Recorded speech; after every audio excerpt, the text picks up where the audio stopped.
Salut, c'est Trado. Voilà mon commentaire pour la séance de demain, vendredi 16 octobre, dernière séance de la semaine. Eh ben franchement, je ne m'y attendais pas. Je sais qu'il y avait une divergence baissière qui témoignait d'un caractère finalement assez peu sain de la hausse. D'ailleurs, elle était signalée en gros sur le graphe.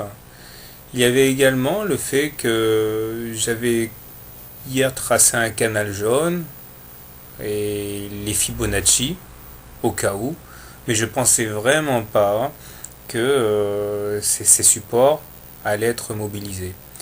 Et c'est effectivement le canal jaune, le bas du canal jaune, euh, combiné au premier niveau de retracement de 23,6% de Fibonacci à 1050, qui vont permettre au gold finalement de limiter la casse aujourd'hui, puisqu'on clôture précisément sur ce niveau de Fibonacci.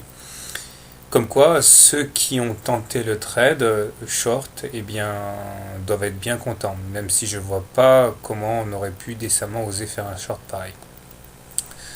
Toujours est-il qu'il s'agit maintenant de remettre les choses en perspective.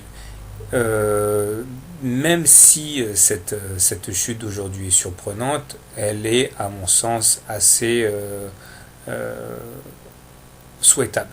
Parce qu'on ne peut pas continuer de monter comme ça éternellement sans consolider.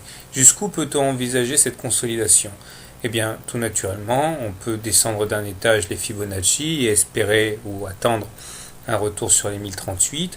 On peut même envisager que la fourchette, la médiane de la fourchette bleue d'Andrews que je viens de tracer soit atteinte, ce qui veut dire que les cours iraient titiller les 1030, et ce qui correspondrait grosso modo avec un retracement de 50% de la hausse, ce qui est finalement assez classique.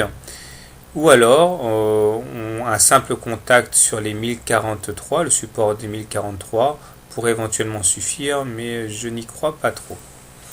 Au niveau des indicateurs techniques, bon, bien la divergence de stochastique a joué. Maintenant, le stochastique croît son signal à la baisse, tout en restant dans sa zone de surachat d'ailleurs.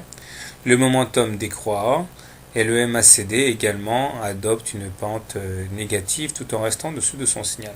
Bon, le plus important, c'est que faire demain.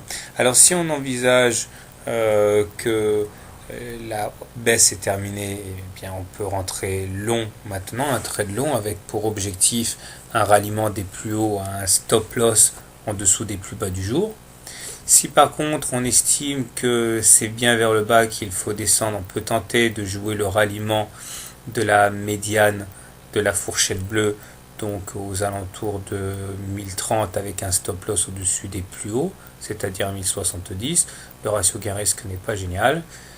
Enfin, on peut faire, et c'est ce que je vais faire, on va attendre que l'or descende, et quand il aura rebondi, eh bien on remontera dans le train, c'est-à-dire que je vais attendre qu'on aille percuter les 1038 ou éventuellement les 1030, et s'il y a une réaction positive, je monterai à ce moment-là à nouveau pour un long. Voilà, bonne soirée et bon trade.